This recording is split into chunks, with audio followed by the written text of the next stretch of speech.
everybody, welcome back to my channel. For today's video, I thought I would do my epilepsy story. Now, I know what you're thinking, like, Caitlin, you've spoke about so much about your epilepsy and how you, I think we've done like four different videos now, I think. Don't quote me, but I think it is. I know. But I thought I would tell you the full story, front to back, of how it all came around and how we got to this position we are in today. And I think hopefully it might help one of you lot. I really hope it does at least help one person come around and think, wow, I think I actually might have epilepsy. Because I'm not gonna lie, if I didn't have this major one that I had, we'll get into that shortly, but if I didn't have this major one, I could have killed someone. You just don't know. I could have killed myself. You just don't know. So let's get into it. Okay, if my hair looks really awful, I'm so sorry. It's just I don't want to keep playing with it, but then I don't want it to look awful, so I'm so sorry. But we're just gonna have to keep going. But I have got notes on my laptop, so if I do look over, I'm looking at my laptop, not to be really rude, but I do want to just get everything like said in the open and basically just tell you what happened start to finish, but I might forget a few points, so I just want to keep referring back to it just in case I do forget, but hopefully I don't, so I'm going to put that on there just in case. So like I said, this is my story and this is how it all came around. Obviously everyone is different, everyone's got different type of epilepsy. There is a lot of different types. Now I couldn't tell you how many, but there is a lot. Now, like I said, I can't tell you how many, I'm so sorry. I probably should have done my research before, but there is there is a lot. And obviously we're all different, we're only human, we all are different in our own little ways, really. And obviously everyone's gonna have a different story of how their epilepsy came around. But like I said, if it can help one person out, then that would be muchly really appreciated, really. So let's get into it. So, I've never told anyone this full story before, really properly, in how much detail I'm probably going to go into today. And obviously apart from my epilepsy nurse, but then really he doesn't know the full story. He obviously knows the bits that he needs to know, but I haven't told anyone the full story before. And I don't want to bash on the NHS or anything like that. And I don't want people thinking that I'm bashing the NHS. Of course not, the NHS are great, they're free for us, you know what I mean, it's great, cool, you know what I mean, like, they can do everything they can, the resources they have, the staff issues, they can only do what they can do, so yes. But let's get into it. So, I'll paint the picture for you all. It was 6:30, I'm just going to show that just a little bit, because I don't know what it says, reflect off my glasses. So, paint the picture for you. It's 6:30. Now, previously, it's about it's February time. No. Yeah, it's February time. It's February time. It's a bit colder, it's a bit darker, you know what I mean. And basically, what had happened is I'd done 3 12-hour shifts the week before because at the time, my shop wasn't actually a shop, it was actually getting done up and it was actually being taken over by a different company. At the time I did work for Co-op, so when this happened I actually did work for Co-op. And we'd all had a stressful few weeks, we wasn't really sure what was going on and stuff like that. I don't know if that accounts to it, probably does, you know, because I do have the stress epilepsy, so it probably does. But yeah, so basically I did 3 12-hour shifts the week before, and then I had 4 days off. I think it was Thursday, Friday, Saturday, Sunday. It was nice. I just chilled.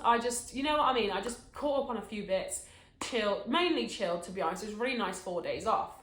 So anyway, so that was that. Then I had work the Monday, I think. Yeah, I was working the Monday. And it was the Monday the 6th of February, I believe. I'm going to double check that if it's wrong. I'm sorry, but I'm pretty sure it's correct. Monday the 6th of February, I actually got up to for my shift. I was starting at 6:30, and I normally get up about 5:30 because it doesn't take me long to drive there. So got up at 5:30. My normal routine, I just got out of bed like I normally do.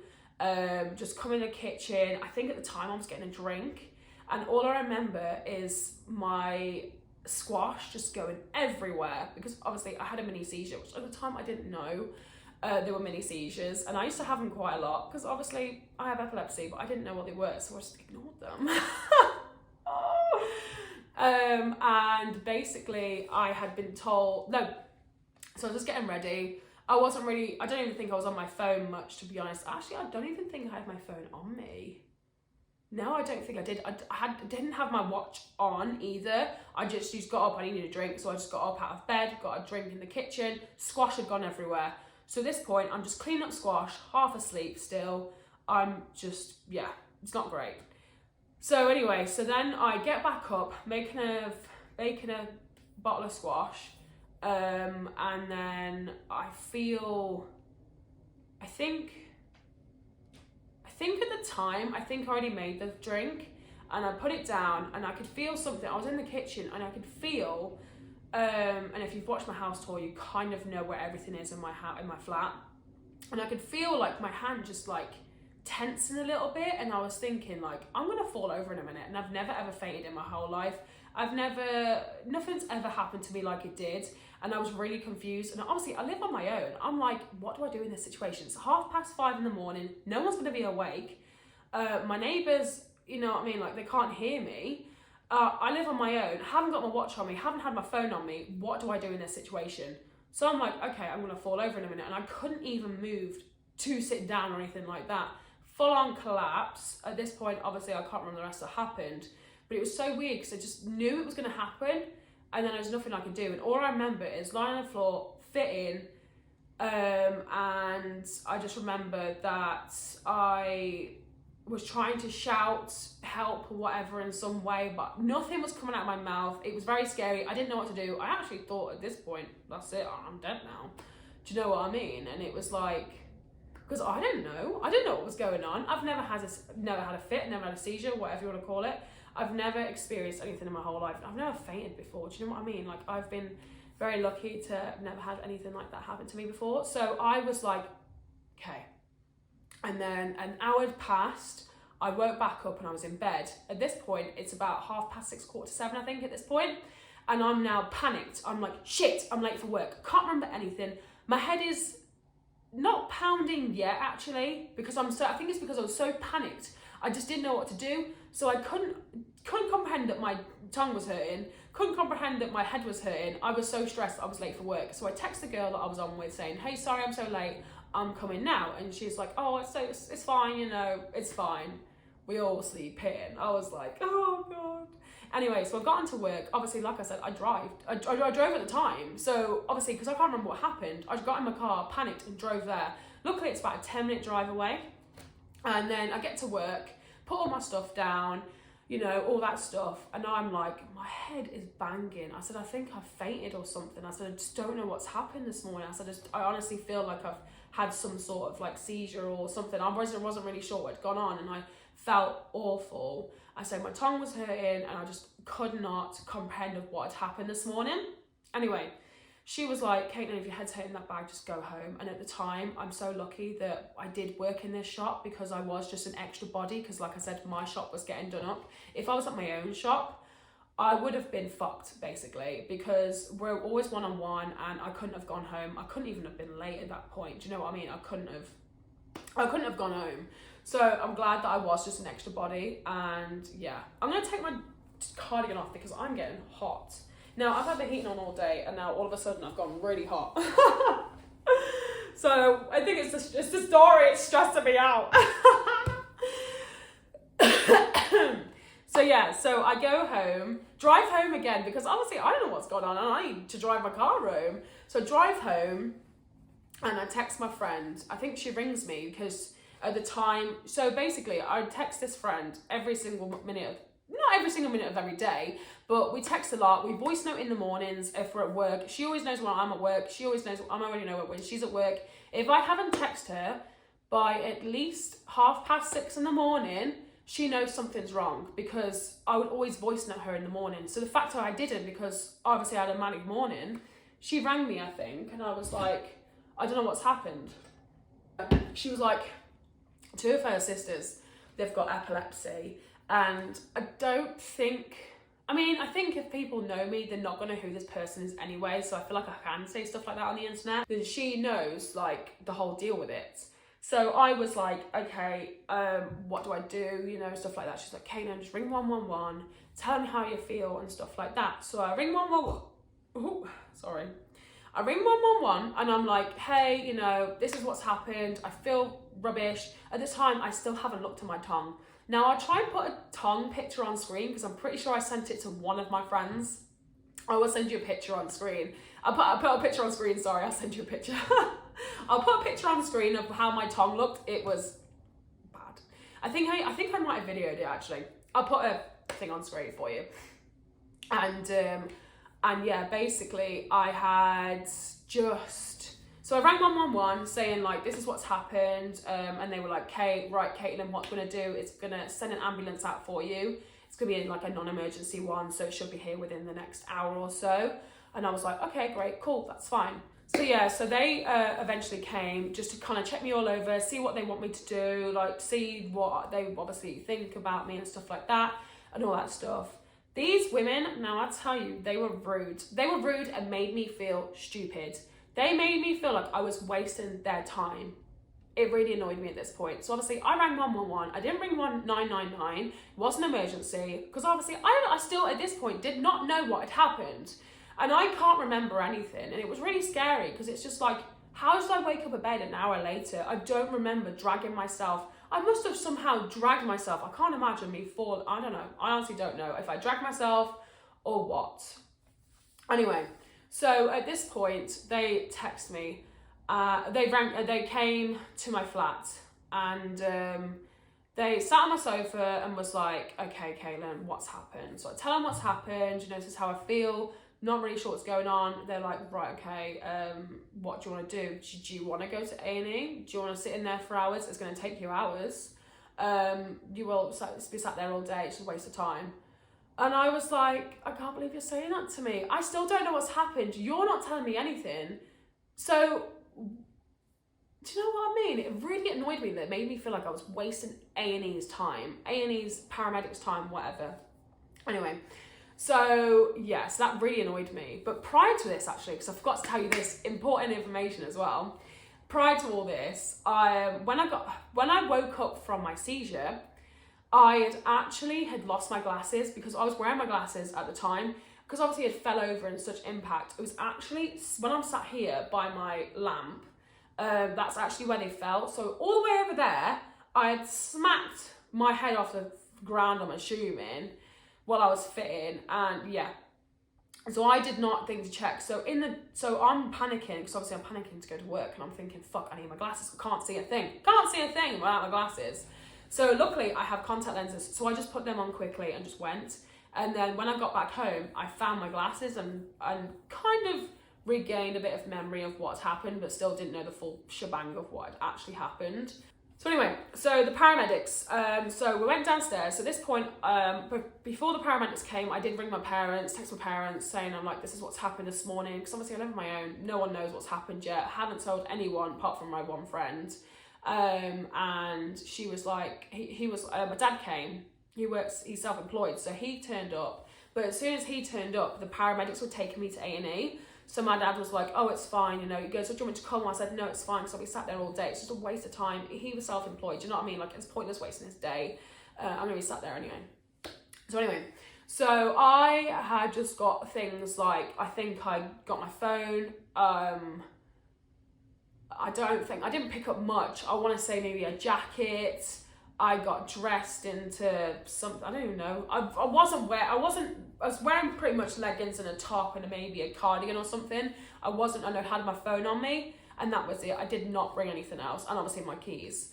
And that was literally all I brought with me. And so I went to A&E, got on the ambulance, went to A&E. They sat me down on their like little gurney. Was I on a gurney? I don't even know what I was on. I can't remember at this point, but I was obviously in the ambulance. Anyway, so one woman sat with me. The other woman is obviously driving, and the one woman is just on her iPad, just like, you know, like them like cross stitching games where you like, it's like a bit like, I think it's like a painting game kind of thing. I don't know, where you like just, on your iPad, like fiddling around with that, like not even paying attention to me, and it really annoyed me actually. Anyway, so I think it was either when we was at the hospital or on the way. I think when we arrived to the hospital, I threw up all over myself. So I was all down here. I was literally everywhere. I couldn't speak because one, these women were awful to me and made me feel stupid.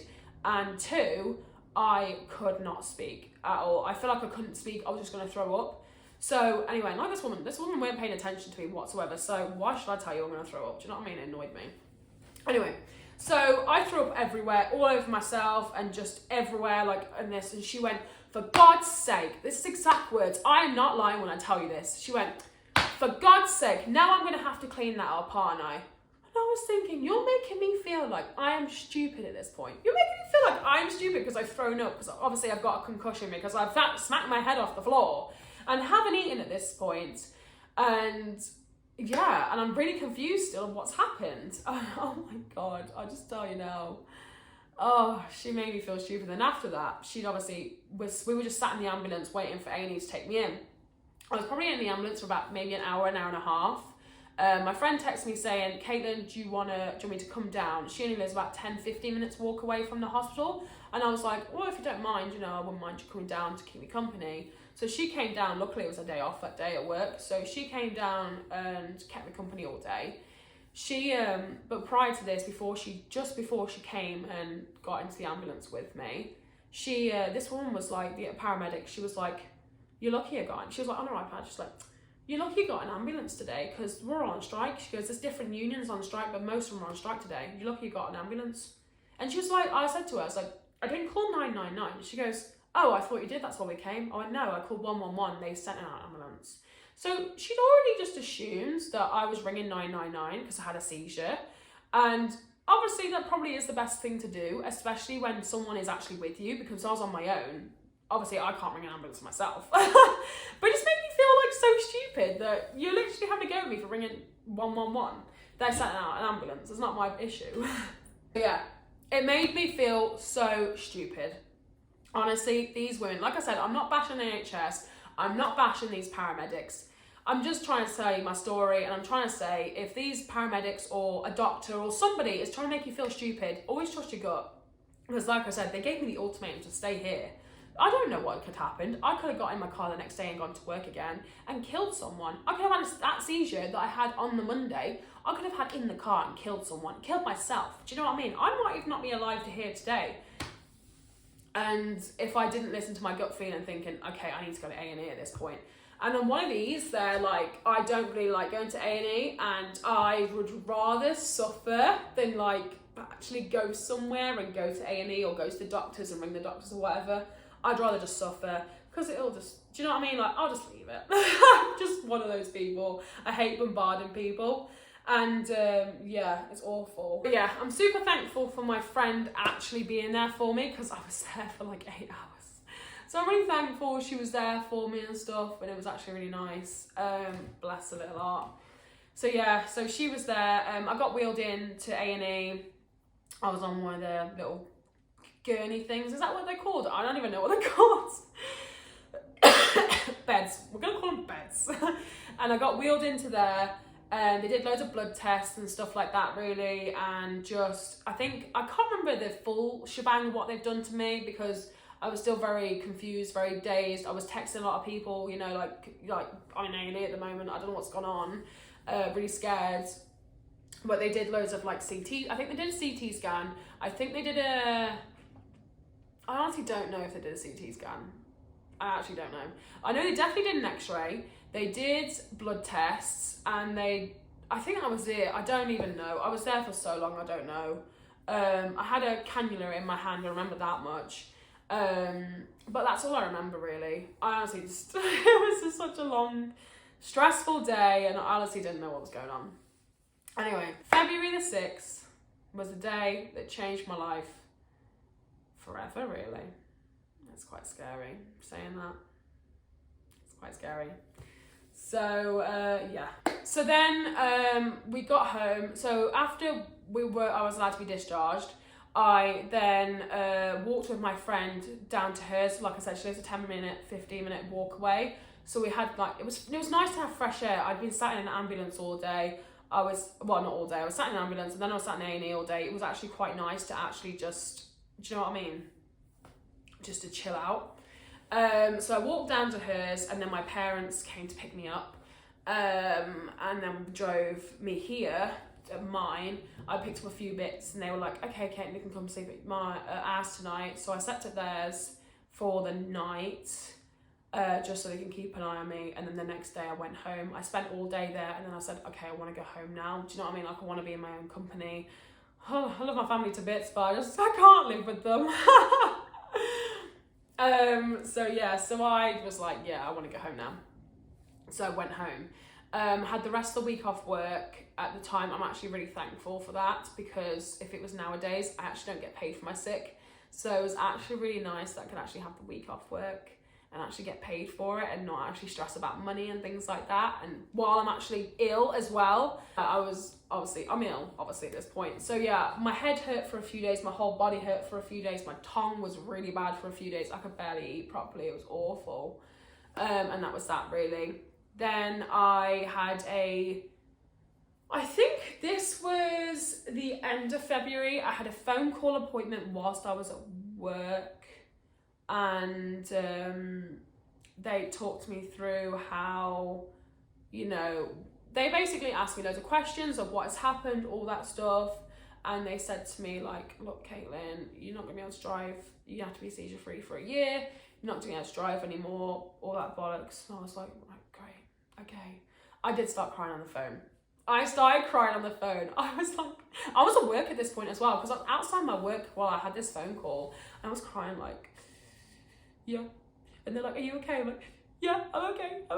And it's horrible being told that you're not allowed to drive anymore. And it sounds stupid because you're thinking like, if people don't drive, you're going to think this is stupid. You're going to think like, Caitlin, it's a fucking car. No, it's not just a car. It's independence. It's your independence. Being driving for 5 years and gets to take me wherever I wanted to go for 5 years is a long time.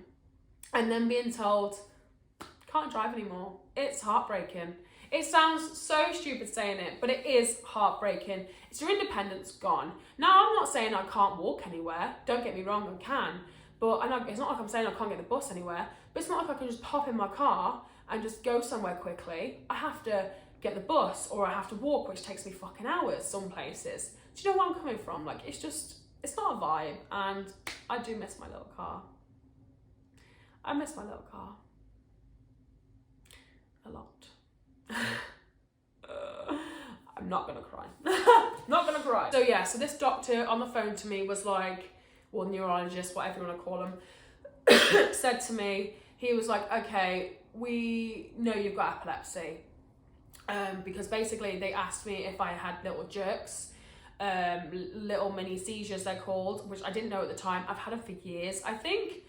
I remember them being from about co-op days. So when I worked at Body Care, the earliest I'd ever start was, well, sometimes I'd start at 7 o'clock in the morning, but that was very, very little, very minimal. Like, I'd say maybe once, maybe twice a year. Not very lot. It was not a lot. So earliest I would start is like 8:30, 9 o'clock-ish. And I would never really get up that early, to be honest. So I didn't notice these mini jerks or anything like that until I started working at Co-op. Co-op, I used to start at 6:30, I think. When I first started Co-op, I used to start at 6. So I'd get up at 5 o'clock in the morning, you know, do what I need to do, go to work. And then so obviously when I started getting up early and not getting enough sleep, I was doing like little, like it's literally just like that, really, like it, you know what I mean? Like, I would hold in a hairbrush, gone, it's out the fucking window, mate. I'd actually broke one of my hairbrushes doing it. I use the Tangle Teasers. I actually don't have it here because it's at Josh's, but I actually have broken it and it comes apart quite a lot. And if I have a mini one, it's things like that. I've broken a plate here before. I've luckily never had a knife in my hand. I prepare most of my stuff the night before, so I never actually have knives in my hand or anything like that, luckily. But yeah, I have had broken a plate a few times. I've broken a glass a few times. Squash, I've had a lot of squash go everywhere when I'm making a drink in the mornings. It's a pain in the arse. It is a pain in the arse, trust me. So yeah, so that is that. Then it's pain in the ass. But luckily nothing too major, because I have seen some horror stories of epilepsy and it is awful what people go through. Like, people have had their teeth just knocked in, fell down the stairs, do you know what I mean? Like, it's awful, awful, awful. I just can't imagine what these people go through. It's not nice at all. It's not a nice thing to have. It isn't. And I hope one day, I actually hope that I just keep these mini jerks, because I don't want a big one ever again. Now, I'm going to read it out to you, because I actually cannot remember what I have, what's wrong with me. But it's JME, and this is what I have, because I wrote it down. So yeah, so I have Juvenile Myoclonic Epilepsy.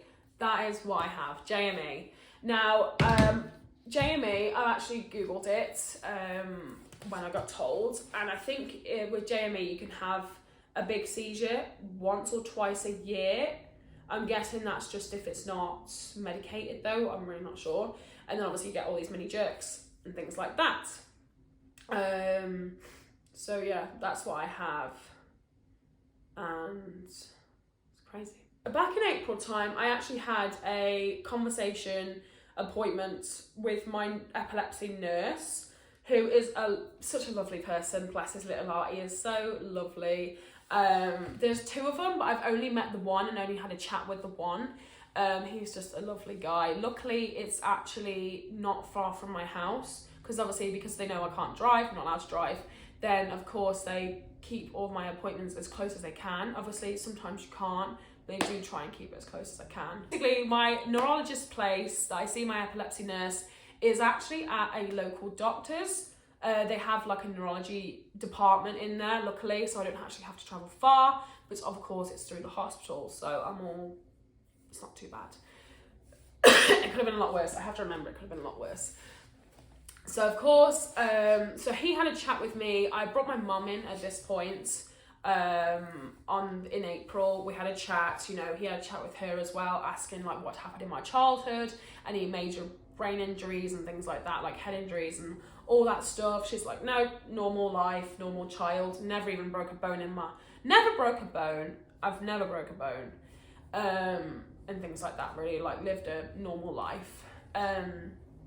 Not saying epilepsy isn't normal, but then of course he had me explaining like what I've done and what's happened and all that stuff. I told him I think it's been about nearly 4 years since I started at Co-op. Well, Co-op, I now don't work for Co-op anymore, but since I started there. So I think it's been about 4 years since I've noticed. Obviously, it's kind of been all my life, but he was saying how JME is basically for more people in adolescence, teenagers and adolescents. So that's why I got it at the age of 24. Well, actually, 4 years ago would have been 20. And basically so that's obviously when it started coming around, but of course I never knew what it was, so we just kind of ignored it. Never ever told anyone in my life that I had these little jerks. So when obviously I used to live with Josh, he obviously sent them a few times. We used to just laugh about it, and it sounds so awful to say it now. We would just laugh about it because we didn't know what it was. We just knew it happened when I was really tired.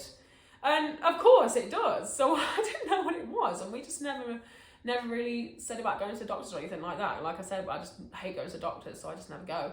And yeah, so Josh is the only person that had actually known about these. No one else did, because I never told anyone. So yeah, that is it. And I never in the world would have thought it was epilepsy. Do you know what I mean? I didn't even know there were mini seizures until the doctors told me on my appointment I had over the phone. They're like, yeah, they're mini seizures, and I'm like, oh shit, I did not know that. So then I got put through an EEG and an MRI. MRI came first, and then an EEG. They basically just confirmed that I do actually have epilepsy, and at that point I knew, because I didn't want to start selling my car straight away. Now, I got told obviously not to drive from February. I didn't sell my car until May, because one, I didn't want to sell my baby. It was the best car I've ever had. I've had 3 cars, and it was the best car I ever had. It really was. I loved it so much. and it could be the last car I ever have. Just don't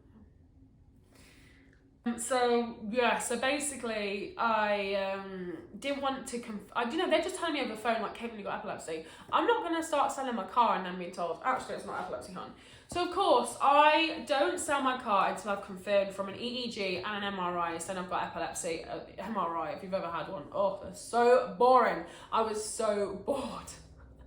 It was the longest time of my life. EEG, that was awful. If you've ever had one, you get the sticky bits in your hair. And it's so annoying because they go, so you have to come in with clean hair, yeah, and can't put any products in it, can't straighten it. My hair is wild at this point, and they've put all this sticky stuff in my hair. Honestly, it was disgusting. Then I have to go home and wash it again because all this sticky stuff is in my hair. It took me days to get out. It was so annoying. So that will confirm that I have actually got epilepsy, and just confirm like where the electricity like shocks are coming from, and yeah, and all that shit. So that just confirms I actually do have it. So then at that point in May, I did go, right, I'm gonna have to start selling my car now. It cost me £168 a month, and I'm going to tell you this now because I don't pay anymore, obviously. It cost me £168 a month, and then I was paying £32 a month for my insurance.